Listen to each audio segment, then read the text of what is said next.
Zoe Pangalos. I work in New York at a company called NERA Economics Consulting. We are part of Oliver Wyman, and within NERA, I work in an auctions and market design group. Our group is made up of economists, all with backgrounds in game theory, and we help clients in the private and public sectors with problems that require game theory.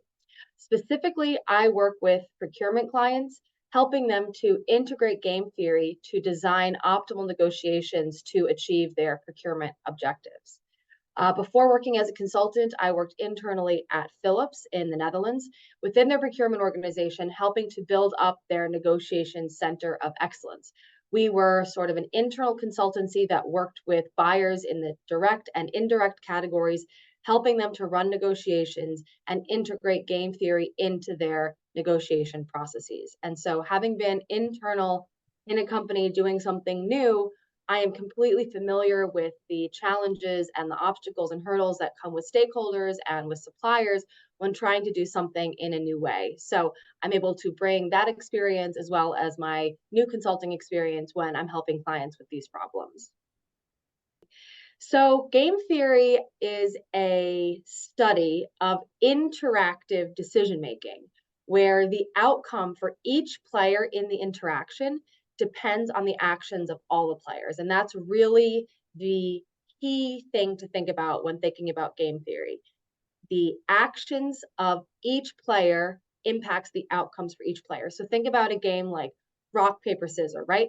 Whether you win a game of rock, paper, scissors depends on what you throw out and what your opponent throws out. If there is a football or a soccer player shooting a penalty kick, whether the kick goes in depends on if the kicker shoots left, middle, or right, and whether the keeper saves left, middle, or right. Conversely, things that do not require game theory are things like bowling or slots, which is a game that just requires on chance or a clock running out and doesn't have that element of interaction.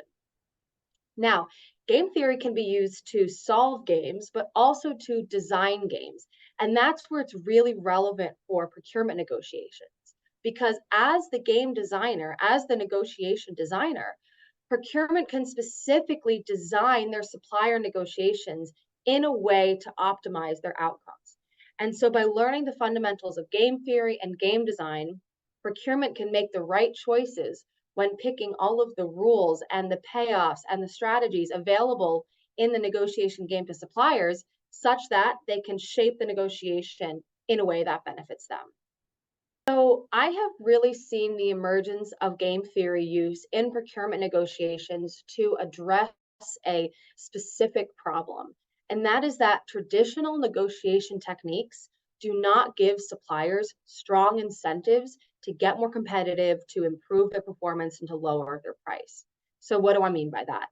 I see oftentimes that companies are really overpaying for their procurement spend because suppliers do not have the right incentives to lower their prices. In traditional procurement organizations, there's really a high reluctance to switch suppliers. There are stakeholders that have a lot of preferences of which suppliers they want to work with. People are very risk averse when thinking about switching suppliers, and they prefer to stick with the ones they know. And so what happens is that suppliers really understand that this is going on and they act accordingly. Incumbent suppliers know that they're very well embedded. They know that they're not going to get switched away from, so they keep their prices high. Challenger suppliers think, hey, maybe I'm just being benchmarked, and maybe they're not really considering me for real. So I'm not going to compete in a meaningful way. And so over time, procurement organizations get locked in with the same suppliers and become increasingly dependent on them without any leverage. And so the advantage of the negotiation really has shifted over to the suppliers. And using game theory strategically can help bring that negotiation advantage back to procurement. What I'm saying is that using traditional negotiation methods, suppliers have taken the advantage and gotten the upper hand in the negotiations. And how that has resulted is that companies are overpaying for their procurement spend because suppliers don't have the right incentives to get more competitive under the traditional negotiation methods. Game theory can structure negotiations to give them those incentives so that they will get more competitive. Seen it in a couple of ways. So first is that many companies have invested in building a dedicated game theory center of excellence or negotiation center of excellence that uses game theory within their procurement organization. And that is similar to the group that I was in at Philips. I have seen companies work with game theory consultants like myself who advise on negotiation strategy and execution. And I've also seen a lot of investment in e-sourcing platforms with flexible auction tools in them that enable the use of game theory in their negotiation design. In the presentation that I gave at the ProcureCon event, I'm going to be talking a little bit more about auctions because auctions are one of the strongest tools in the game theory toolbox for shaping competitive negotiations and incentivizing suppliers to get more competitive. So the increased use of auctions is really a big one in this space. I would say that the first step is to realize that every negotiation is different. And so negotiation designs are not one size fits all.